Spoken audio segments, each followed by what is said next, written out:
कृष्ण हरे हरे। सद्गुरुनाथ महाराज की जय। गुरुर्ब्रह्मा गुरुर्विष्णू गुरुर्देवो महेश्वरा। गुरु साक्षात् परब्रह्म तस्मै श्री गुरवे नमः। अभाग्यासी करी भाग्यवंत, ऐसे श्री गुरु काका श्रीमंत। जीवत्वाची हंत, स्वरूपी विराली श्रीराम। जीवना देण्या अर्थ, सद्गुरु काका समर्थ। जीवत्वाचा अंत, आत्मारामी केला श्रीराम। परमपूज्य श्री गुरु डॉक्टर काका यांना साष्टांग नमन करते। परमपूज्य मंदाताई यांनाही साष्टांग नमन करते। परमादरणीय सुनील काका यांना पण साष्टांग वंदन। आणि श्रोते, आपण जगदीशांची मूर्ती आहात, माझे प्रेरणास्थान आहात, म्हणून आपल्याला सुद्धा साष्टांग वंदन करते। श्रोते, आपण जगदीश मूर्ती, श्रवणे बैसावे एकांती, स्थिर होईल माझी मती, आपणा कृपा प्रसादे। पुनश्च एकदा आपणाला साष्टांग वंदन करते आणि चिंतनाला प्रारंभ करते। चिंतनाचा विषय कठोपनिषद। कठोपनिषदाच्या अंतर्गत अध्याय 2 वल्ली, प्रथम वल्ली, त्यातलाही आज आपण मंत्र पाहणार आहोत 3. आणि ह्या 3ऱ्या मंत्राला चिंतनाला आज प्रारंभ करतोय। चिंतनाला प्रारंभ करण्यापूर्वी कठोपनिषदाचं जे पठण, अत्यंत मंत्रमुग्ध करणारं पठण, अत्यंत पवित्र वाणीमधून आलेलं जे पठण, असं पवित्र वाणी नीलाताई, त्यांची वाणी पवित्र आहे अशा आदरणीय नीलाताई, त्यांना पण मी साष्टांग वंदन करते।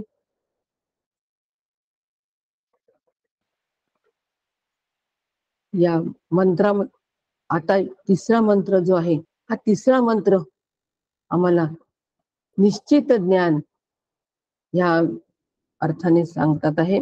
श्री गुरु सांगतात आहे की निश्चित हेच ब्रह्म आहे। एतत् द्वैतत्, एत द्वैतत्, हेच निश्चित ब्रह्म आहे, हे तू जाण। आतापर्यंत आम्हाला श्री गुरूंनी सगळं ज्ञान दिलं। साधन, ते ज्ञान कसं आहे, आत्मज्ञानासंबंधीचं सगळ्या पद्धतीचं साधन सांगितलं। त्या साधनेच्या माध्यमातून शिष्याने साधन केलं आणि शिष्यही ब्रह्मरूप त्या स्थितीला आल्यानंतर मग आता श्री गुरु म्हणतात आहे, हेच निश्चित ज्ञान आहे। म्हणजे निश्चयात्मक बोलणं श्री गुरूंकडून येत असतं। हो, निश्चयात्मक बोलणं, माझ्या निश्चयाला बळकटी श्री गुरूंच्या निश्चयात्मक बोलण्याने येते। आणि अशा निश्चयात्मक बोलण्याला सामर्थ्य आणि तेज दोन्ही लागतं की नाही। म्हणून सामर्थ्य आणि तेज दोन्हीसाठी मागणी कोणाकडे करायची? मागणी भगवंताकडे करायची। आणि ती मागणी करण्यासाठी श्री गुरु समवेत श्री गुरु सुद्धा प्रार्थना करतात भगवंताकडे, सामर्थ्य आणि तेज मग दोघांनाही सारखंच मिळो, म्हणजे जे श्री गुरूंना प्राप्त झालंय तेच मला पण प्राप्त हो, अशी शिष्याची भूमिका।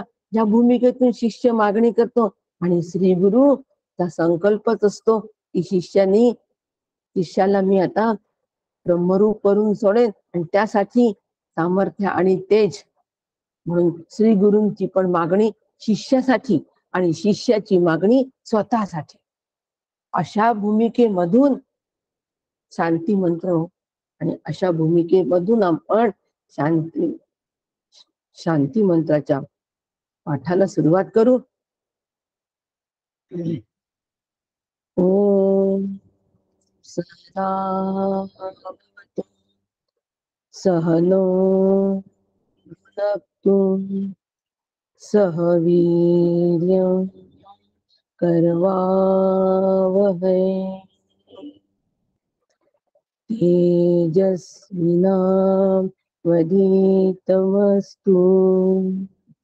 मा विद्विषावहै.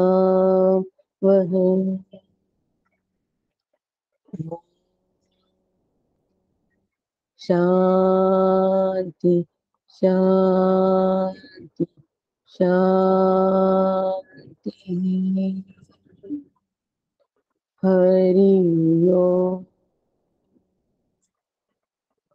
श्री गुरुभ्यो नमः. हरि ओम.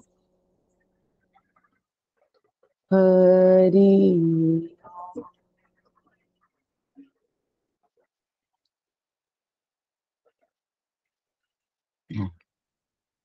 शांती मंत्राच्या माध्यमातून सामर्थ्य आणि तेज याची मागणं भगवंताजवळ, आणि भगवंत ते देतोय, दिलंय.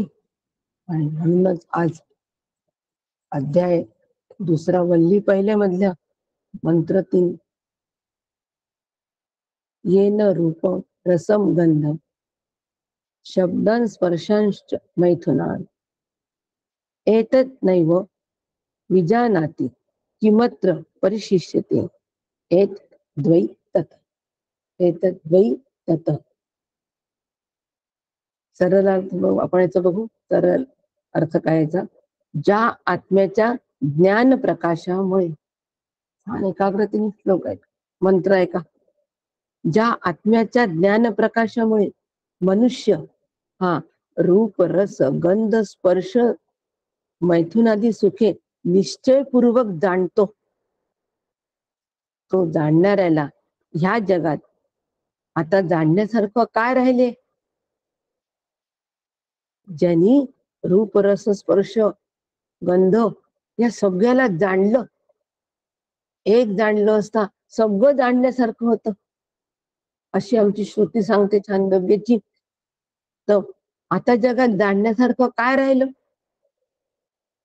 आणि नचिकेता, तू हे आरंभी मला विचारलेला होता हा प्रश्न, की जाणण्यासारखं काय, कोणतं तत्व आहे, काय आहे जाणण्यासारखं? त्याचं उत्तर हेच आहे की हे ज्यांनी सगळं जाणलं त्याला आता जाणण्यासारखं काहीही राहिलेलं नाही. ते तत्व निश्चितपणे हेच आहे. एतद्वैतत्. एतद्वैतत् ह्या निश्चयाचे निश्चयपणे हेच आहे असे 7 मंत्र आहेत. ह्याच वल्लीमध्ये 7 मंत्र आहेत. म्हणजे 7 वेळा गुरुदेवांनी हेच सांगितले नचिकेताला की हे तत्व निश्चितपणे हेच आहे. त्याचं प्रमाण देऊन राहिले. ते प्रमाणात्मक बोलणं हो श्री गुरूंचं. प्रमाणात्मक बोलणं. आणि केव्हा प्रमाणात्मक बोलणं, केव्हा देतात ते श्री गुरु? शिष्य आत्मरूप झालाय, ब्रह्मरूप झालाय. ब्रह्मरूप झाल्यानंतर आपल्यामध्ये काही उणी राहू नये म्हणून शिष्य श्री गुरु समोर कथन करतो आहे. आणि त्या कथनानंतर श्री गुरु म्हणतात आहे की तेच हे निश्चितपणे जाण रे बाबा. निश्चयात्मक बोल, ह्याला निश्चयात्मक बोलणं म्हणतात. आणि निश्चयपूर्वक आत्मस्थितीचा निर्वाळा श्री गुरु शिष्याला देऊन राहिले. आत्माराम मध्ये सुद्धा श्री गुरूंनी शेवटचा उपदेश म्हणून स्वानुभव निरूपणामध्ये 19, 20, 21 या ओव्यांच्या माध्यमातून हाच निर्वाळा दिलेला आहे शिष्याला. आमच्याजवळ सगळ्या शास्त्रांचे पण प्रमाण आहे. निश्चयात्मक जो निर्वाळा द्यायचा असतो हा श्री गुरूंकडून यावा.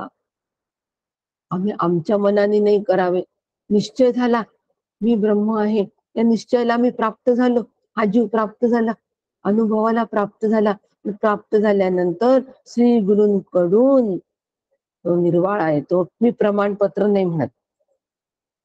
श्री गुरूंकडून प्रमाणपत्र घ्या असं अजिबात म्हणणार नाही. निर्वाळाच म्हण. श्री गुरूंकडूनच तो या आत्मस्थितीचा निर्वाळा देतात की अरे बाबा, सर्व साक्षी तुर्य अवस्था काय म्हणतात श्री गुरु आत्माराम मध्ये कशा पद्धतीने देतात आहे निर्वाळा शिष्याला की सर्व साक्षी तुर्य अवस्था तयेचाही तू जाणता. अरे बा शिष्या, जी तुर्य अवस्था आहे ना, सर्व साक्षीची जी तुर्य अवस्था आहे त्या तुर्य अवस्थेने जाणणारा तू आहे. म्हणून तुझं निसंगता आणि म्हणून तुला निसंगता सहज आली. बघा, ती तुला ती सहज निसंगता तुला आली. असा आत्मस्थितीचा निर्वाळा श्री गुरु शिष्याला देतात आहे. आणि इथे सुद्धा एतद्वैतत हेच ते निश्चितपणे ब्रह्म आहे हे श्री गुरु सांगतात आहे. निश्चयात्मक ज्ञान श्री गुरूंकडून प्राप्त होते शिष्याला. म्हणून जयाचे दैव उदेले तयास ज्ञान प्राप्त झाले. ज्याचं दैव उदयाला आलं न त्याला ज्ञान प्राप्त झालं. बस श्री गुरूंकडून ज्ञान प्राप्ती म्हणजे त्यांच्याकडून येणारा निश्चयात्मक निर्वाळा आत्मस्थितीचा, ते आत्मज्ञान, या संपूर्णपणे ती आत्मस्थिती. आणि मग तयांचे बंधन तुटले. त्या ठिकाणी या जीवाचं बंधन तुटतं निसंगपणे. इतकं या निश्चयाला महत्व आहे. निश्चयात्मक निर्वाळ्याला इतकं महत्व आहे. म्हणून श्री गुरुचा शेवटचा उपदेश अशी काकांची मांडणी आहे. आत्माराम, मी आत्माराम नाही सांगत आहे, लक्षात घ्या. मी आपल्याला भरकवत नाहीये. मला म्हणायचंय एतद्वैतत हे तत्व निश्चितपणे हेच आहे. याच्यावर जो जोर दिलाय श्रुतींनी, याच्यावर जोर देण्याचं काय कारण आहे? हे श्री गुरूंकडून आलेलं कथन आहे. एतद्वैत तेच आहे, तेच निश्चितपणे आहे, ते जाण. आपण एखादी गोष्ट बघून येतो आणि त्याचे आपण सगळे प्रमाण दाखले, जो अनुभवी आहे त्याला देतो, सगळे प्रमाण देतो, सगळे दाखले देतो. मी गेलो होतो अमेरिकेला, हे कोणाला सांगतो? जो अमेरिकेला जाऊन आला त्याला सांगतो. कशावरून गेला होता तर आपण सगळे प्रमाण दाखले देतो. आणि मग ते म्हणतात बरोबर आहे, तुझं अगदी बरोबर आहे, हेच ती अमेरिका. अनुभवाशी ऐक्य झालं.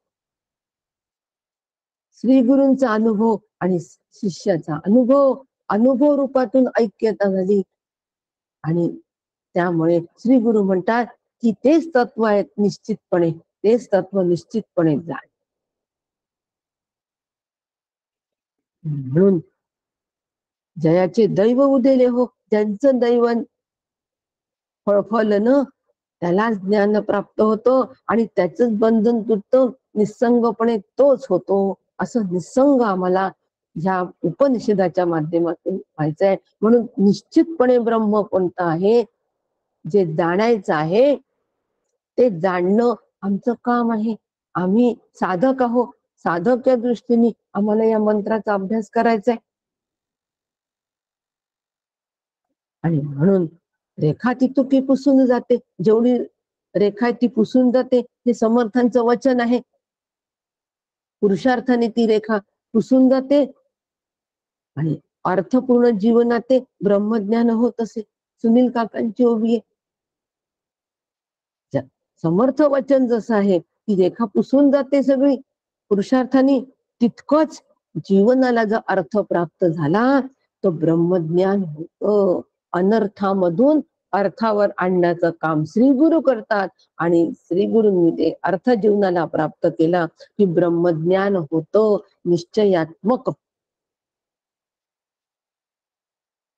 आणि असं 7 मंत्र इथे श्रुतीने आमच्यासाठी दिलेले आहेत. निश्चयात्मक दृष्टिकोन या मंत्रातून आम्हाला, या मंत्रातून पुढे 7ही मंत्रामध्ये निश्चयात्मक दृष्टिकोन स्वीकारायचा आहे. निश्चितपणे हेच ब्रह्म, निश्चितपणे हेच ब्रह्म. वेगवेगळे आम्हाला आयाम दिलेले श्रुतीने त्या 7 मंत्राच्या माध्यमातून. मग या ठिकाणी आजच्या मंत्रामध्ये कोणत्या माध्यमातून आम्हाला जाणायचंय की हेच निश्चितपणे ब्रह्म. बघा आपल्या अनुभवाशी मी पडताळा अनुभवाशीच आहे आपल्या, पण आम्ही जीव पातळीवर आहो म्हणून त्या अनुषंगिक आम्हाला तो अनुभव, त्या अनुभवाच्या पातळीवरून आम्हाला ब्रह्मानुभव पर्यंत नेलेल्या श्रुतीने. कशाचा अनुभव आहे आपल्याला? रूप रस गंध शब्द स्पर्श या 5 विषयाचा अनुभव आम्हाला आहे की नाही सगळ्यांना? 5 विषयाचा अनुभव प्रत्येक जीवाला 5 पंचविषयाच्या अनुभवात प्रत्येक जीव खेळत असतो आणि पंचज्ञानेंद्रियांच्या माध्यमाने आम्ही हे 5 विषय सेवन करत असतो. मग हे 5 विषय जे आहे त्या 5 विषयामधलं जी सुख आम्हाला मिळतात, त्या 5 विषयाच्या माध्यमातून मिळणारी जी सुख आहे ही सुख कोणामुळे मिळतात आहे? ही सुख मिळण्याचं स्रोत कुठून आहे, मूळ स्रोत कुठून आहे हे मी जाणलं. आत्मा सुखरूप आहे आणि तो आत्मा मी आहे म्हणजे मी सुखरूप आहे म्हणून मला शब्द स्पर्श रस रूप रस गंध या 5 विषयातून सुख अनुभवायला मिळत आहे. असं मी ज्या वेळेला प्रत्येक विषयाच्या वेळेला जाणेल त्याच वेळेला ह्या जगामध्ये मग असं मी प्रत्येक विषयाच्या सुखाच्या वेळेला निश्चयपूर्वक मी जेव्हा जाणील ही गोष्ट, तो सुखरूप आत्मा मी आहे हे तत्व निश्चितपणे हेच आहे. कोणताही निश्चितपणे हे तत्व हेच आहे. कोणाचा तरी व्हिडिओ चालू आहे हो, मला आवाज तुमच्यापर्यंत येण्यात प्रतिबंध येईल. कल्पना कृपया आपला व्हिडिओ बंद करावा. ठीक आहे, काही हरकत नाही. ह्या 5 विषयांच्या माध्यमातून मिळणारं जे सुख आहे हे आत्मा सुखरूप असल्यामुळे ते सुख मला अनुभवायला मिळत आहे. तो सुखरूप आत्मा मी आहे. अशा पद्धतीचा ज्या वेळेला मी निश्चयपूर्वक हे जाणेल तेव्हाच ते तत्व निश्चितपणे हेच आहे हा निर्णय माझा निश्चय सहज होऊन जाईल. शब्द चांगले वाईट प्रेमाचे कसं आता हे सुख आम्ही अनुभवतो 5 विषयांच्या माध्यमातून, शब्दाच्या माध्यमातून. चांगले शब्द, वाईट शब्द, प्रेमाचे शब्द, स्वार्थाचे शब्द, कडक शब्द, हे सगळं आम्हाला कळतं की नाही? शब्दाच्या माध्यमातून कोण आमच्याशी कसा बोलतो, स्वार्थाने बोलतो की प्रेमाने बोलतो, ताबडतोब कळतो की नाही? हार्श वर्ड, सॉफ्ट वर्ड कळतं आता ताई तुमचं. ही भाषा लवकर कळते, मोबाईलमुळे फार परिचित झाली. मग आम्हाला पटकन याचं ज्ञान होतं की नाही? कोण आमच्याशी शब्दातून कसं वागतंय. फार आठवण आली तुमची. कशामुळे? नेहमी सांगतात सुनील काका, एवढा पोळ्यांचा गोळा उठवायची वेळ आली तेव्हा सासूबाईंची आठवण आली. सासूबाईंना फोन, आज तुमची फार आठवण आली.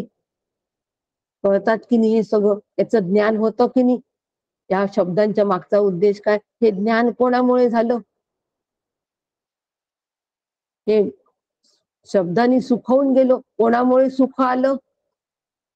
मी मूळचा सुखरूप आहे म्हणून हे सुख आलं. मग आता तुमची फार आठवण आली या शब्दात आपण हुरळून जाऊ का हो? किंवा तुमची आठवण आलीच नाही याच्यामध्ये दुःख होईल का?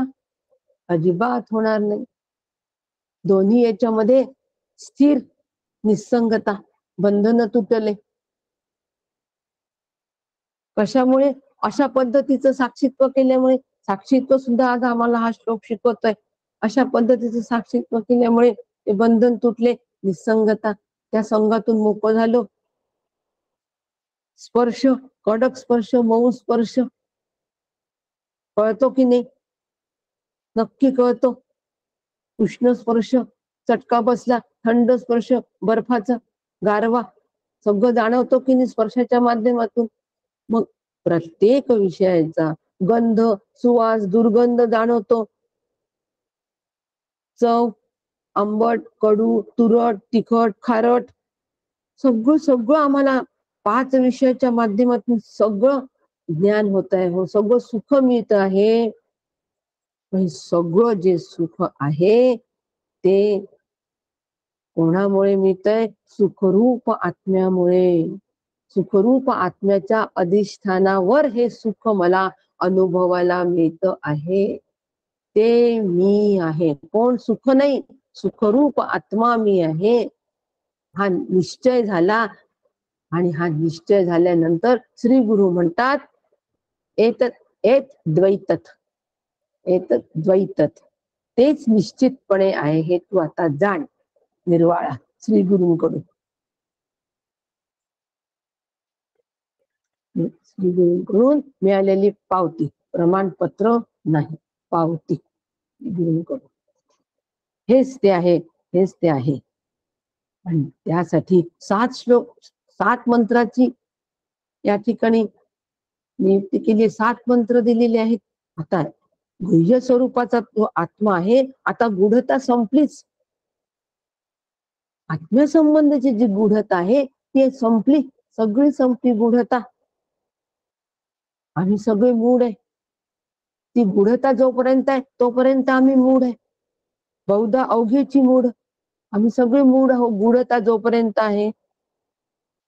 आणि गूढ गूढ का बरं आहे? हित न जाणती. आमचं कल्याण कशात आहे हे आम्ही जाणत नसल्यामुळे तो गूढ होऊन बसलाय आत्मस्वरूप.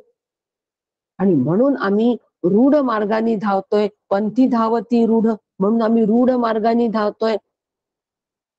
रूढ मार्ग कोणता? कर्माचा. कर्मानी आत्मस्वरूप प्राप्त होईल, उपासनेनी ते प्राप्त होईल, कामनेनी प्राप्त होईल. म्हणून मग कामनांवर कामना, तिन्ही कामना, दारेशना वगैरे या सगळ्यांनी अशा रूढ पद्धती काहीतरी आम्ही कल्पना करून बसलो. आता ही सगळी गूढता ह्या द्वैत यांनी संपली की नाही? निश्चित संपायला पाहिजे. झाले संसारात साधनाचे फळ, संसार झाला सुफळ. संत आम्हाला निश्चिततेबद्दल सांगतात की निश्चित तू जाण रे बाबा, यापरी जो जगाचा हेतू, ह्या जगाचा जो हेतू आहे, हा हेतू म्हणजे हे जग, ह्या जग निर्माण करण्याचा कोणाचा हेतू? ब्रह्मचा हेतू. एक थोडा वेळ लक्षात घ्या ही रचना. स्वतः हेतू रहित, पण स्वतः मात्र हेतू रहित आहे. त्या हेतुरहित तत्वानी पूर्ण जग तयार केलं, हेतूनी तयार केलं, संकल्पातून तयार केलं. हे तू निश्चितपणे जाण. तो जाण निश्चितू नारायणू. संतांकडून सुद्धा या निश्चितपणाचा कसा निर्वाळा आलाय. कशासाठी एवढी निश्चितपणाची मांडणी करते? ह्या निश्चयात्मक ज्ञान मला व्हावं, मी ह्या ज्ञानाला प्राप्त व्हावं. जगाला कारण असलेलं जे ब्रह्मतत्व, पण परमार्थानी तो कारण रहित आहे. ब्रह्म कारण रहित आहे परमार्थानी. जगाला कारण झालं, पण परमार्थता तो कारण रहित आहे. आणि तो सच्चिदानंद रूपाने सर्वत्र उत्कर्षाला आलेला आहे, उत्कर्षाला प्राप्त झालेला आहे. म्हणून मला रूप, रस, गंध, स्पर्श याच्यातून सुख प्राप्त होतं, कारण तो उत्कर्षाला आलेला आहे. सच्चिदानंद रूपाने तो सर्व काळ उत्कर्षाला आलेला आहे. म्हणून मला ज्ञान होतं. सर्व काळ रूपाने उत्कर्षाला आलेलं परब्रह्म सच्चिदानंद असं मला ज्ञान होतं. त्याच्या सत्तेवर मला सुख होतं, त्याच्या सत्तेवर मी आहे त्याच्यामुळे. आणि हे तू निश्चितपणे, तोच नारायण आहे हे तू निश्चितपणे जाण. नाथ महाराज फार आमच्या मदतीला धावतात. छान आणि सोपं करून सांगतात. म्हणून हे तू ब्रह्म हेच आहे हे निश्चितपणे जाण, असं यमदेव नचिकेतांना सांगतात आहेत. म्हणजे श्री गुरु शिष्याला सांगतात आहे. आणि ह्याच रूप जयाचे पाणे, रस जयाचे चाखणे, गंध जयने तुरंबणे जीवा होय. कानाला शब्द ऐकू येतात, डोळ्यांना रूप पाहता येतो, जिभेला रसाचा आस्वाद घेता येतो, काकांच्या ओव्यात हे सगळं सगळं जे करता येतं ना, तर तो आत्मा देहाचे अंतरी. कशामुळे हे सगळं होतं? आत्मा देहाचे अंतरी इंद्रिया सचेतन करी, घडवी ज्ञान नाना परी साक्षीत्वाने. आत्मा देहामध्ये राहतो आणि इंद्रियांना चेतना निर्माण करतो आणि साक्षी रूपाने सर्व प्रकारचं ज्ञान करून देतो. साक्षी रूपाने राहून, स्वतः साक्षी रूपाने राहून सगळ्या प्रकारचं ज्ञान तो या जीवाला करून देतो. देहाला नाही करत, हा जीवाला ज्ञान करून देतो. लक्षात घ्या, खूप सुंदर विषय हो, फार सुंदर आहे, साधनेसाठी अत्यंत महत्वाचा विषय आहे. अत्यंत या जीवाला ज्ञान होतं. कोणामुळे? ज्ञानरूप आत्म्यामुळे. ज्ञानरूप आत्म्याच्या अधिष्ठानामुळे जीवाला ज्ञान होतं या सगळ्या गोष्टीचं. परत परत तेच तेच सांगते, अंतरंगात ते ठसलं पाहिजे म्हणून. आज ते ठसवायचं आहे, या 7 मंत्राच्या माध्यमातून हे निश्चितपणे ठसवायचंय. म्हणून अधिकारी वाणी उद्यापासून येणार सुनील काका हे ठसवायला. आज त्याची पार्श्वभूमी सांगून ठेवते. शिक्का तिकडून पार्श्वभूमी तयार करणं साधकाचं काम. सिद्धत्वाचा शिक्का श्री गुरु लक्षात ठेवायचं. आणि म्हणून साक्षी रूपाने त्याचं ज्ञान करून देतो. घडवी ज्ञान नाना परी साक्षीत्वाचे. असं साक्षीत्व मी करावं. म्हणजे कोणी करावं? म्हणजे जीवाने करावं. प्रत्येक वेळेला जीवाने करावं. म्हणून ज्ञानरूप आत्मसत आचार्य सांगून आले आम्हाला, ज्ञान स्वरूप आत्म्याच्या सत्तेने शब्द स्पर्श रूप गंधादी सर्व विषयांचं स्पष्ट रूपाने भिन्न भिन्न स्वरूपाचं ज्ञान होतं. परंतु हे ज्ञान हे आत्म्याकडून होतं, आत्म्यामुळे होतं, याची जाणीव आम्हाला नसते. याची जाणीव आम्हाला नसते की हे ज्ञान आत्म्याच्या अधिष्ठानावर होतंय, आत्मा ज्ञान रूप आहे, याची जाणीव आम्हाला नसते. आणि आम्ही काय म्हणतो की मी त्याचा ज्ञाता आहे, मला ज्ञान झालं, असं आपण म्हणतो की नाही. आपल्या अनुभवाशी मिळतं जुळतंय की नाही, जीवाच्या अनुभवाशी. मला ज्ञान झालं, मला आंबा गोड लागला, मला त्याचं ज्ञान झालं. मला दृश्य फार सुंदर दिसलं, मला त्याचं ज्ञान झालं. मला ज्ञान झालं असं आमचा अनुभव आहे. मला ज्ञान झालं. आता ह्या मला मध्ये म्हणजे मी जाणतो, यामध्ये कोण जाणतो? पक्क असतो आमच्या अंतःकरणात. हो, प्रत्येकाने आपल्या अंतःकरणाला प्रश्न विचारा की मला ज्ञान झालं म्हणजे कोणाला ज्ञान झालं असं आपल्याला वाटतं? मला ज्ञान झालं म्हणजे माझ्या जीवाला ज्ञान झालं असं मला वाटतं की नाही? कोणाला तरी आपल्याला असं वाटतं का की आत्मसत्तेच्या अधिष्ठानामुळे मला ज्ञान झालं? हा विचार येईल ना, भाग्याचा क्षण आहे. हा विचार येतो पण टिकत नाही, तो अखंड टिकेल त्यावेळेला काम झालेलं आहे. आणि हा विचार अखंड टिकण्यासाठी हा अभ्यास आहे. नाराज नाही व्हायचं, नैराश्याने आलं पाहिजे. समजून घ्यायचं की मला ज्ञान झालं असं मला वाटतं. शब्द स्पर्श रूप रसगंधाचं ज्ञान ते सुख मला झालं असं वाटतं. यामध्ये मला झालं म्हणजे जीवाला झालं असं वाटतं. परंतु आचार्य म्हणतात हे ज्ञान देहाला झालं नाही, हे सुख देहाला झालं नाही, हे ज्ञान देहाला झालं नाही, हे जीवाला पण झालेलं नाही. देहोहम हा आमचा अनुभव आहे, पण हे ज्ञान देहाला नाही, जीवाला पण झालेलं नाही. त्यासाठी आचार्य शब्द वापरतात आहे देहादी संगात. देहा आदी संग म्हणजे देह, 5 ज्ञानेंद्रिय, 5 कर्मेंद्रिय, सूक्ष्म देह, अंतःकरण, देहादी संघ म्हणजे देहाचा संघ म्हणजे समूह. 5 ज्ञानेंद्रिय, 5 अंतःकरण शास्त्राची भाषा आहे. शास्त्री थोडं थोडं आम्हाला आता गळी उतरायलाच पाहिजे.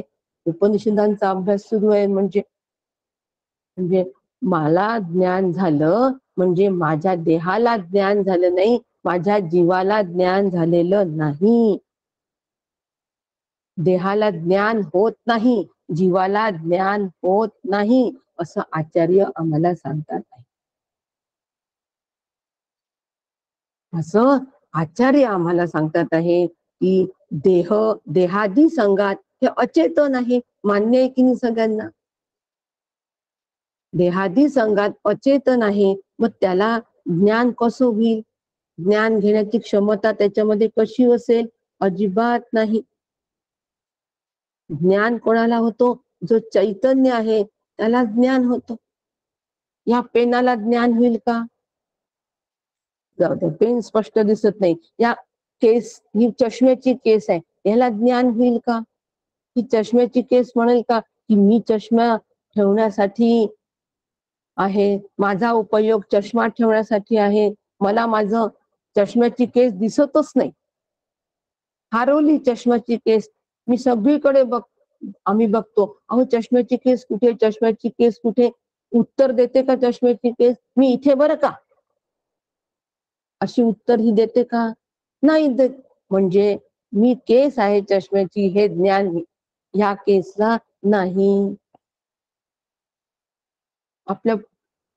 आपल्या घरातला एखाद्या व्यक्ती दिसत नसेल, आपण म्हणतो कुठे गेला, कुठे गेला? तो तिकडून आवाज येतो, मी या खोलीत आहे.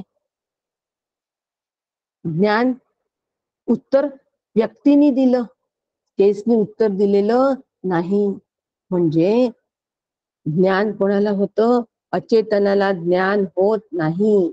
देह चेतन असल्यासारखा वाटतो, कारण अंतरी आपण आत्ताच पाहिलं, आत्मा देहाच्या अंतरी असतो, ते चैतन्य देहाच्या आत असल्यामुळे देह चैतन्य असल्यासारखा वाटतो. ते आत्म्याचं चैतन्य बुद्धीत पडल्यामुळे तो चिदाभास, त्याच्यामुळे ज्ञान होतं. म्हणून आम्हाला वाटतं की देहाला ज्ञान झालं, देहाला सुख मिळालं, स्पर्श सुख. काय सुंदर कापड आहे हो, तलम रेशमी कापड. देहाला सुख मिळालं असं वाटतं, पण देहाला सुख मिळत नसतं. ती सुखाची जाणीव त्या जीवाला होत असते, आणि तो जीव मूळचा ब्रह्मरूप आहे, पण ब्रह्माच्या सत्तेवर, ब्रह्माच्या अधिष्ठानावर ते सुख आम्हाला कळतं, ते ज्ञान आम्हाला कळतं. म्हणून ह्या देहादी संघामध्ये ज्ञान घेण्याचं सामर्थ्य, ते ज्ञान होऊ शकत नाही. आत्म्याला ज्ञान, आत्म्याच्या सत्तेवर ज्ञान होतं चिदाभासाला, कारण तो त्याच्यापासून आलेला प्रकाश आहे. म्हणून ज्ञातृत्व जे आहे ते चैतन्यामध्ये संभवतो. ज्ञान घेणं हे फक्त चैतन्यामध्ये संभवतो, अचेतनामध्ये अजिबात संभवत नाही. जडत्वात अचेतनात, जे स्वतःलाही जाणत नाही, दुसऱ्यालाही जाणत नाही, त्याला जड असं म्हणतात. मृतदेह जड, त्याला कोणतेही ज्ञान होत नाही, कितीही चिमटे काढले तरी ओरडत नाही. आम्हाला साधं नख लागलं तरी मोठ्याने ओरडतो, बापरे, कळत नाही का? दुःख झालं ते ज्ञान कोणाला झालं? त्या जीवाला झालं, त्या चिदाभासाला ज्ञान झालं. आणि चिदाभासाला ज्ञान का झालं? चित आभास चित म्हणजे ज्ञान, ज्ञानाचा तो प्रतिबिंब आहे ते, म्हणून ज्ञान त्याला झालं. मला वाटतं माझ्या देहाला सुख दुःख झालं, माझ्या मनाला सुख दुःख झालं, त्याचं ज्ञान होत असतं. पक्क लक्षात ठेव. निश्चितपणे आपण निश्चित त्याच्याकडे चाललोय. निश्चयार्थ अभ्यास सुरू आहे. अभ्यास कसा सुरू आहे? निश्चया. आणि म्हणून आचार्य म्हणतात की देहादी संघाला ज्ञान होत नाही, ते संभवत नाही. आता समजा देहादी संघाला, देहादी संघ म्हणजे आता लक्षात घ्या, एवढं सगळ्याची मांडणी नाही करत. देहादी संघाला ज्ञान झालं असं जर आम्ही म्हणत असू तर प्रत्येक वस्तूला ज्ञान होईल, होईल की नाही? कारण देह जितका अचेतन जड आहे, किती अचेतन जड देह आहे हो, जितकी अचेतन जड ही चष्म्याची केस आहे, जितकी अचेतन जड चष्म्याची केस आहे तितकाच अचेतन जड हा देह आहे. या देहाचं अचेतन जडत्व तुलना साम्य याच्याशी करायचं. हे जेवढी अचेतन जड आहे तेवढाच हा देह अचेतन जड आहे. मग यालाही ज्ञान झालं असतं.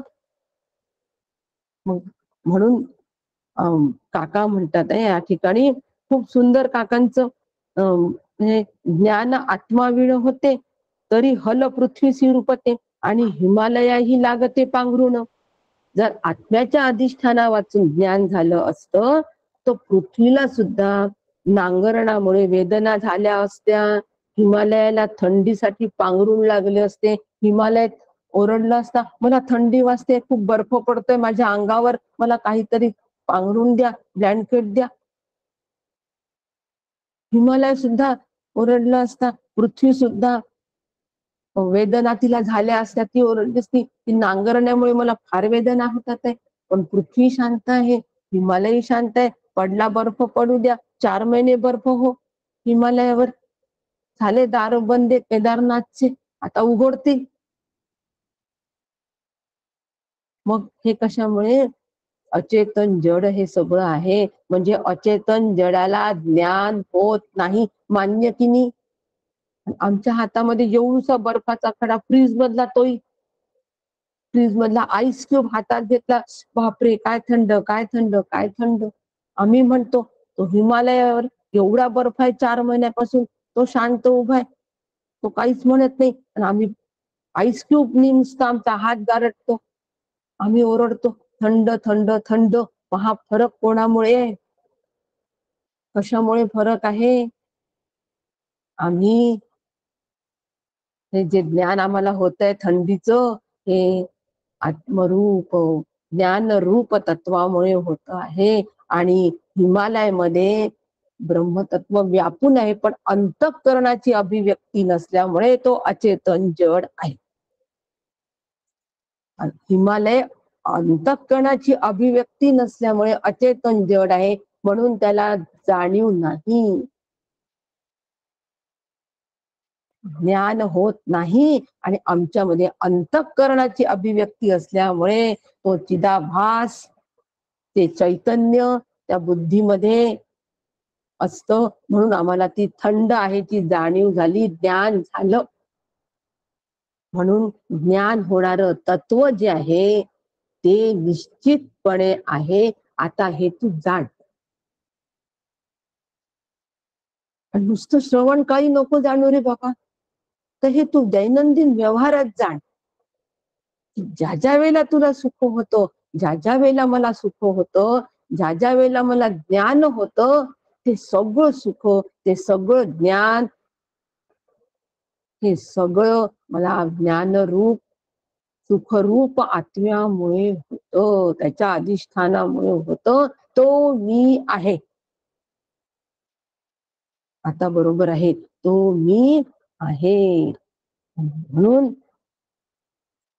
इथेच हिरक हिणविती कोळसा आणि चंदन वृक्ष पळसा ध्रुव पृथ्व्याधिका तैसा भ्रमणशिळा.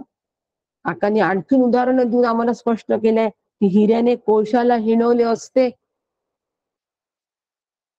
चंदनाने पळसाला तुच्छ लेखले असतं की मी सुगंधवान, तू काय तुझ्या फुलाला वास पण नाही, पळसाच्या फुलाला वास पण नसतो, सौंदर्य असतो पण वास नसतो.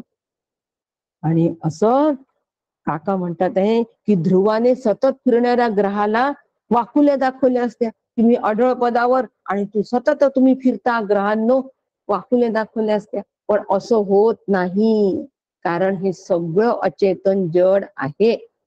म्हणून अचेतन जडाला ज्ञान होत नाही. देह हा इतकाच अचेतन जड आहे, म्हणून देहाला ज्ञान होत नाही. म्हणून मला ज्ञान झालं, मी ज्ञानी आहे, मी होतो म्हणून कळलं, या पुरुषार्थ्या मारू नये, या अहंकारात जाऊ नये. तेव्हा मग आम्ही या संवादी अहमकडे जाऊ, तोपर्यंत जाणार नाही. आणि हे आम्हाला आचार्य समजावून सांगतात आहे. म्हणून देहादी संघाला जाणणार, देहादी संघ जाणत नाही, जाणणार जे तत्व आहे हा या देहादी संघातापासून भिन्न आहे, वेगळा आहे, तो आत्मा आहे. म्हणून आत्माच सगळं जाणतो. म्हणून शब्द स्पर्श रूप रस गंध यांना जाणणारा एकच तत्व आहे, हे निश्चितपणे तू जाण. आमचं सगळं जीवन या 5 विषयांच्या भोवती खेळतं की नाही? थोडा विचार करावा. सगळं जीवन 5 विषयांच्या भोवती खेळतं. नाही मिळालं एखाद दिवशी जेवायला, काय होतं? चिडचिड होते, अंगातले त्राण जातात, नाहीच मिळालं, उपाशी, एक दिवस उपाशी, उपास करून निर्जला एकादशी गळून जातो. सगळं जीवन त्याच्या भोवती फिरतं आमचं. एक दिवस नाही मिळाली गादीत झोपायला, चाललोच आहे गडावर, खालीच झोपावं लागतं चादरीवर, नाही येतो झोप, सवय नाही आता आम्हाला. सगळं जीवन याच्या भोवती फिरतंय आमचं. विचार केलं तर लक्षात येईल, प्रत्येकाचं उदाहरण देत नाही, वेळ थोडा आहे. आणि म्हणून या सगळ्या शब्द स्पर्श रूप रस गंध याच्यापासून जे ज्ञान होतं, याच्यापासून जे सुख मिळतं, ते सगळं सुखरूप ज्ञानरूप आत्म्यामुळे मिळतं. मग आता हे ज्ञान कसं मिळतं? आत्मा तर अकर्ता आहे, तो आम्हाला येऊन सांगतो का? नाही, त्याची व्यवस्था लावली आहे. आचार्य म्हणतात की हे ज्ञान निश्चितपणे हेच तत्व आहे हे सांगून श्रुती एवढं श्रुतीने सांगितलं, पण संत कनवाळू आहे, आचार्य कनवाळू आहे, हो, त्यांना माहितीये की अभ्यासकाला साधकाला इतक्याने समजणार नाही. मग आता हे ज्ञान आम्हाला कसं मिळतं? आत्मा येऊन कानात सांगतो का? तो येऊन आम्हाला काही बोलतो का? मग हे ज्ञानाचं स्वरूप काय आहे? आत्म्याच्या सत्तेवर हे ज्ञान होतं, आत्म्याच्या सत्तेवर हे सुख उपभोगायला मिळतं. पण मग ते त्याच्यामध्ये काय पद्धतीचा रोल आहे आत्म्याचा आणि माझा, हे सांगण्यासाठी आम्हाला आचार्य सांगतात आहे की हे कसं मिळतं? आत्मा देहात राहून इंद्रियांना चेतना निर्माण करतो. आत्मा देहाचे अंतरी इंद्रिया सचेतन करी, घडवी ज्ञान नाना परी साक्षीत्वाने. साक्षीत्वाने हे ज्ञान आत्मा सगळ्या प्रकारचं ज्ञान करून देतो साक्षी रूपाने. आणि साक्षी रूपाने आत्मा असतो आणि साक्षीत्व हे करावं लागतं. साक्षीत्व करून त्याची जाणीव, ते जाणून आम्ही जाणून घ्यावं लागतं, साक्षीत्वाने आम्ही हे जाणून घ्यावं लागतं. आणि साक्षीत्व करता करता एक दिवस साक्षी रूप होऊन आम्ही राहतो. त्याला पूर्णपणे जाणलं हे निश्चितपणे तू जाण, असं श्री गुरु सांगतात. म्हणून आपण सुरुवातीला सांगितलं की ब्रह्म साक्षीत्व कशाला आपण म्हटलेलं आहे? सर्व साक्षी तुरी अवस्था आहे आणि त्याचाही तू जाणत आहे. म्हणून हे साक्षीत्व जे आहे हे मला हे करतो, कोण करतो? चिदाभास करतो. लक्षात घ्या, साक्षीत्व चिदाभास करतो. लोखंडाचा लाल बुंद गोळा असतो, बरोबर आहे. त्या लोखंडाचा जो तप्त गोळा असतो, तो तप्त गोळा अग्नीमध्ये टाकला, लाल बुंद होतो. आपल्याला सगळ्यांना तो दिसतो, लाल बुंद लोखंडाचा गोळा. पण तो लाल बुंद लोखंडाचा जो गोळा आहे, लोखंड गरम आहे का स्वभावता? अजिबात नाही. स्वभावता लोखंड थंडगार आहे. बाजूला जर लोखंडाचा एक मोठा गोळा ठेवला अग्नीच्या संपर्कापासून दूर, तर तो थंडगार लागतो.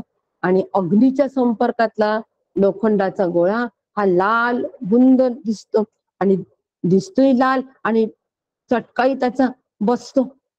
म्हणजे त्याच्यामध्ये, त्या गोळ्यामध्ये अग्नीच्या संपर्काने, संसर्गाने तो त्याची उष्णता, आणि दिसणं आलं की नाही, अग्नीचा संसर्ग झाला म्हणजे अग्नीच्या संगात आला, तो संगात आल्यामुळे तो लाल दिसायला लागला अग्नीसारखा.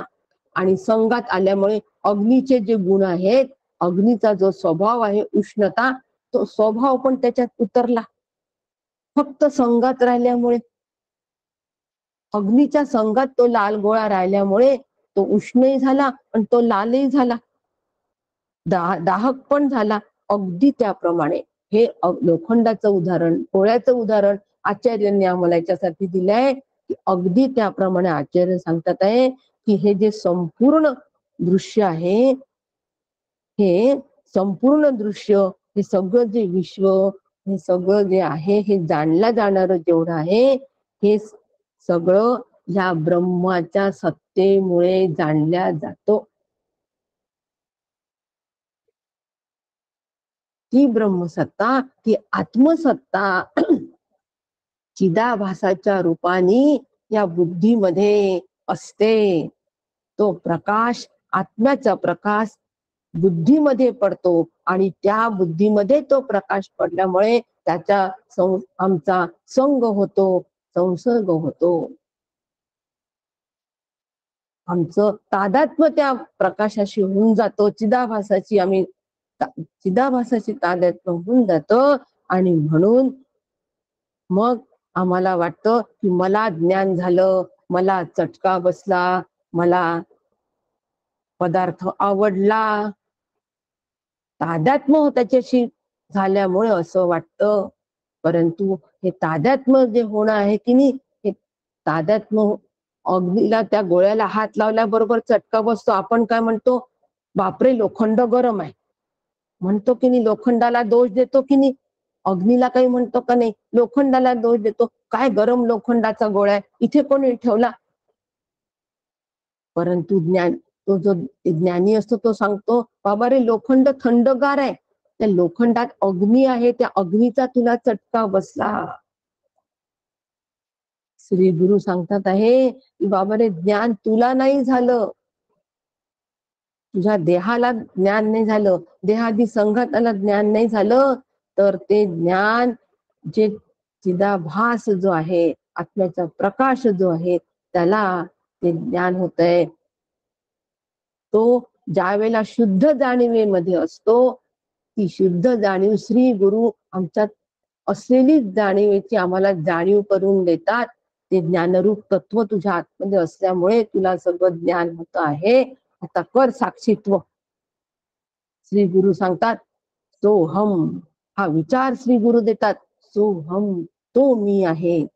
मला शब्द कळले, माझी स्तुती केली, ती शब्द ते कळले, ते ज्ञान झालं, तो मी आहे.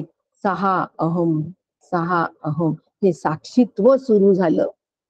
हे साक्षीत्वाची प्रक्रिया श्री गुरूंकडून मिळते. म्हणून श्री गुरूंचं अनन्य साधारण महत्व. श्री गुरु जोपर्यंत आम्हाला सोहम ही प्रक्रिया देत नाही, तोपर्यंत शिष्याशी मेळवी सद्वस्तू ते, सद्वस्तूचा मेळ शिष्याचा जो घालतात श्री गुरु, तो ह्या सोहम प्रक्रियेतून घालतात, सोहम विचारातून घालतात. आणि हा सोहम विचार फक्त श्री गुरु आणि श्री गुरुच देतात. तुम्ही आम्ही एकमेकांना नाही देऊ शकत. सगळे उपदेश करू, म्हणून घरोघरी उपदेश करी गुरु मंत्र उपदेश करतात, घरोघरी गुरु असतात असं समर्थांनी म्हटलं. पण शिष्याचा मेळ सद्वस्तूशी घालण्यासाठी फक्त जो मेळ घालतो ते श्री गुरु असतात. आणि तो मेळ श्री गुरु सोहम विचारांच्या माध्यमातून घालतात. सोहम विचार देतात, म्हणजे 6 अहम, म्हणजे तो मी आहे, तो मी आहे. मला चटका बसला, तो चटका लोखंडाचा गोळा गरम होता, त्यात अग्नी आहे, त्या अग्नीमुळे मला तो चटका बसला. हे ज्ञान मला झालं, कारण मी ज्ञानरूप तत्व आहे. मी ज्ञानरूप तत्व आहे.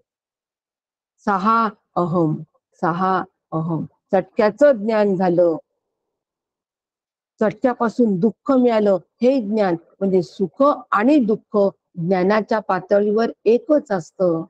सुखाचंही ज्ञान होतं, दुःखाचंही ज्ञान होतं. ज्ञान पातळीवर एक आहे, ते ज्ञानरूप तत्व मी आहे. 6 अहम सोहम. म्हणून श्री गुरूंकडून सोहम ही प्रक्रिया घ्यावी लागते. आम्हाला नाम मिळालंय, आम्ही सगळं काही आता आम्हाला मिळालं, बरोबर आहे. पण तिथपर्यंत नाम सुद्धा जाण्यासाठी सोहम प्रक्रिया समजून घ्यावीच लागते, आणि तिसरी गुरूंकडून घ्यावी लागते. आता माझं इथे काम अडलं आहे असं ज्याला वाटतं, मेळच होत नाहीये, आरहित विरह वेडी बुद्धी बोधू, ती बुद्धी विरहाने ओरडत आहे. हो माऊली म्हणते, कोणता विरह? स्वरूपाचा विरह. त्या ठिकाणी ती बुद्धी विलीन होते, त्या मिलनासाठी ती आतुर आहे. आणि म्हणून त्या विरहाने ती ओरडते आहे. काय ओरडते? मी ब्रह्म आहे, मी ब्रह्म आहे, मी ब्रह्म आहे, मी ब्रह्म. सोहम सोहम सोहम सोहम, इथपर्यंत बुद्धीचा प्रांत आहे. आणि त्यानंतर मात्र ती बुद्धी पण त्या तत्वामध्ये विलीन होते. 6 अहम पूर्णपणे अहम 6 मध्ये विलीन झाला. त्या ठिकाणी निर्गुण ब्रह्म ते अंतरी बिंबले. आणि हे निश्चितपणे जाण, आता हेच ब्रह्मतत्व आहे, हेच ब्रह्मतत्व आहे. म्हणून साक्षीत्व, प्रत्येक गोष्टीचं साक्षीत्व करणारा कोण असतो? शुद्ध स्वरूप असणारा चिदाभास. शुद्ध जाणीव साक्षीत्व करता करता एक दिवस साक्षी होऊन राहतो. आणि म्हणून इथे काका म्हणतात की साक्षी रूपाने सर्व प्रकारचं ज्ञान करून देतो. त्याच्या अधिष्ठानावर, साक्षीच्या अधिष्ठानावर ज्ञान झालंय. इथे मला यायचंय म्हणून साक्षीत्वावर पण थांबू नये, म्हणून तुर्य अवस्थेमध्ये थांबू नये. साक्षीत्व करणं ही तुर्य अवस्था आहे. साक्षीत्व ही तुर्य अवस्था आहे. ती जाणे ब्रह्म जाणे माया, ब्रह्म पण जाणतं, माया पण जाणते. जाणतो की नाही? चिदाभास ब्रह्मही जाणतो, चिदाभास माया पण जाणतो. जाणे अनुभवाच्या छाया, सगळं अनुभव पण तो जाणतो. आणि म्हणून तो सर्व साक्षी आहे असं म्हणतात. पण सर्व साक्षीने सर्व साक्षीत्व करणं सुद्धा हे मी जाणलं पाहिजे की सर्व साक्षी सुद्धा अवस्था आहे, ती साक्षीमुळे आलेली आहे. तो साक्षी मी आहे. आता तू निसंग झाला असं श्री गुरु शिष्याला सांगतात. लक्षात घ्या हो, फार सुंदर मंत्र आहे, साधनेशी अत्यंत जवळचा. याच्यानंतर 7 मंत्र साधनेशी जवळचे. साधनाच आहे प्रत्यक्ष विचारांच्या माध्यमातून साधन. वैचारिक साधन स्मृती आम्हाला देते आहे. दैनंदिन जीवनात प्रत्येक क्षणाला करण्याचं साधन श्रुती आम्हाला देते आहे. म्हणून साक्षीत्व, साक्षी रूपाने, म्हणून काकांनी सुंदर दृष्टांताच्या माध्यमातून दिलाय की तिये ते स्पर्शिता पोळी, म्हणजे अतितप्त लोहाची सळी, अतितप्त अशी जी लोहाची सळी असते, तिये ते स्पर्शता पोळी, तिचा स्पर्श झाल्याबरोबर आमचा हात भासतो. येथे अग्नी जैसा जाळी साक्षीत्वाने. येथे ज्याप्रमाणे अग्नी हा साक्षी रूपाने पोळतो. साक्षी रूपाने आम्हाला अग्नी पोळतोय. लोखंडाच्या गोळ्यामुळे त्या कांबीमुळे आमचा हात भाजला का? नाही. त्याच्यामुळे भाजला नाही, त्याच्यातल्या अग्नीमुळे आमचा हात भाजला, त्याच्यातल्या अग्नीमुळे आमचा हात भाजला. आता अग्नीमुळे हात भाजला, अग्नीमुळे हात भाजला असं जेव्हा आम्ही म्हणतो त्यावेळेला आमचं साक्षीत्व सुरू आहे. आत्म्यामुळे मला सुख प्राप्त झालं. आत्म्याच्या सत्तेवर मला दुःखाचं पण ज्ञान झालं. त्याच्या सत्तेवर मला सुखाचं पण ज्ञान झालं. असं आम्ही जे याला साक्षीत्व करतो, हे साक्षीत्व करता करता साक्षी रूपाने आम्ही यावंच लागतो, तिथे स्थिर व्हावं लागतो. म्हणून आत्मा साक्षी रूपाने सर्व प्रकारचं ज्ञान करून देतो, अशी मांडणी आहे. म्हणून अचेतन इंद्रियांना आपले विषय जेव्हा मिळतात तेव्हा साक्षी रूपाने असलेला आत्माच अनुभवाचं ज्ञान करून देतो. तैसी अचेतन इंद्रिये चाळविता आपुली विषय, आत्मा जाणविता होय साक्षीत्वाने. आणि हे साक्षीत्व सोहम ह्या विचाराने कर. 6 म्हणून ह्या आत्म्याला काही माहित नाही असं काहीच नाही. असं काहीच नाही. माहित नसेल ह्या जगात या आत्म्याला काहीच नाही. काकांची मांडणी आहे ओबी क्रमांक 32. म्हणून आत्मस्वरूप सोडून बाकी सगळं काही जड आहे. नचिकेता, हे तुम्हाला विचारलेले आहे. आणि म्हणून या देवादिकांना फुलवणार सुद्धा हेच आत्मस्वरूप आहे. म्हणून ह्या आत्मस्वरूपाला धर्माच्या हे अतीत आहे, पाप पुण्याच्या अतीत आहे, कर्म फळाच्या अतीत आहे, कार्य कारणाच्याही अतीत आहे, भूत वर्तमानाच्या अतीत आहे. असं तेच हे विष्णूचं परमधाम आहे. यद गत्वा न निवर्तन्ते तद्धाम परमम मम. असं ते स्थान आहे की त्या स्थानाला मी गेल्यानंतर पुनरपी संसारा येणे नाही. मन हा मोगरा अर्पुनी ईश्वरा, पुनरपी संसारा येणे नाही. परत ह्या संसारात येणे नाही, तेच माझं परमधाम आहे. सा काष्टा सा परागती. अशा पद्धतीचं आत्मस्वरूपाचं ज्ञान आहे. आणि हे आत्म्याचं ज्ञान हळूहळू श्रुती आमच्या समोर प्रगट करते आहे. 7 मंत्र आहे. 7 मंत्रांच्या माध्यमातून हळूहळू आत्मज्ञानाचं ज्ञान आमच्या समोर श्रुती प्रगट करते. हे आपण निश्चितपणे उद्यापासून परत सुनील काकांच्या अधिकारवाणीमधून ते समजून घेऊ आणि तत्रूप होऊन राहू. झाले साधनाचे फळ, संसार झाला निर्गुण निश्चल ब्रह्म ते अंतरी बिंबले. निश्चयात्मक ज्ञान, निश्चयात्मक ज्ञानासाठी तत्पर असणं फार गरजेचं आहे. तत्परता यावी अशी श्री गुरुचरणी प्रार्थना करते. आणि आपल्याशी 2 मिनिटाचा संवाद साधू इच्छिते, यापेक्षा जास्ती वेळ घेत नाही. श्रोते, आपण जगदीश मूर्ती असं मी नेहमी म्हणते. आपण माझे प्रेरणास्थान आहात आणि आपल्यापासून मिळणाऱ्या ज्या प्रेरणा आहे त्या प्रेरणेतून ही वाणी सादर होते हो.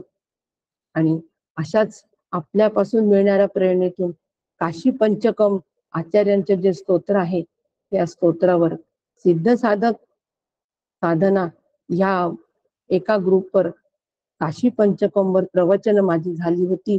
आणि तोच विषय शिवगडला सुद्धा घेण्यात आला होता. सुनील काका आणि मी दोघांनी मिळून तो विषय शिवगडला पण घेतला.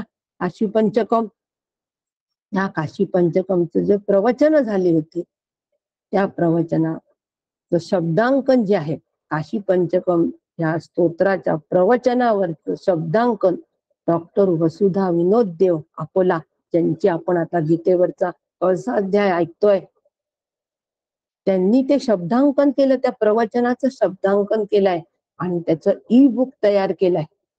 काशी पंचकमचं ई बुक त्यांनी तयार केलंय आणि त्या ई बुक उद्या 11 जुलै डॉक्टर काकांचा जन्मदिवस आहे. अत्यंत शुभ दिवस आहे. अजन्मा जन्म आला कोणासाठी? माझ्यासाठी, मला त्या स्थितीला घेऊन जाण्यासाठी. असा उद्याचा अत्यंत शुभ आणि पवित्र दिवस आहे.